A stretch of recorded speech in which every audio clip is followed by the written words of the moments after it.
নবী করিম সাল্লাল্লাহু আলাইহি ওয়াসাল্লাম বলেছেন এক শ্রেণীর স্পেশাল ফেরেশতা আছেন, মালায়েকা, নূরের তৈরি, আলোর তৈরি, আলো দিয়ে তৈরি, নূর দিয়ে তৈরি, যারা নিঃসন্দেহে আলোর বেগের চেয়ে বেশি বেগে ভ্রমণ করতে পারেন, নিঃসন্দেহে।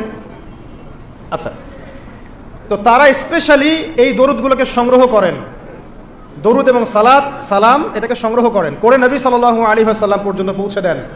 এরপর আল্লাহ রাব্বুল আলামিন, আল্লাহ সুবহানাহু ওয়া তাআলার ইচ্ছায় নবী করিম সাল্লাল্লাহু আলাইহি ওয়াসাল্লাম এর জবাব দিয়ে থাকেন। একটু চিন্তা করেন যে আপনি মনে করেন আল্লাহ রাসূল সাল্লাল্লাহু আলাইহি ওয়াসাল্লামের দরজায় দাঁড়িয়ে আছেন, কথার কথা মনে করেন যে তিনি জীবিত আছেন, কথার কথা আপনি তার বাড়ি চেনেন, তার বাসায় গেলেন, গিয়ে নক করলেন, গিয়ে নক করে বললেন আসসালামু আলাইকুম।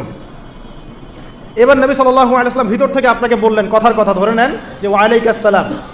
এর অর্থ কি? ওয়া আলাইকুস সালাম অর্থ কি?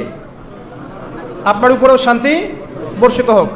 আচ্ছা, আবার মনে করেন আপনি বাসার ভিতরে আছেন, আপনার বাসায় নবীজি এসেছেন সাল্লাল্লাহু আলাইহি ওয়াসাল্লাম, কথার কথা।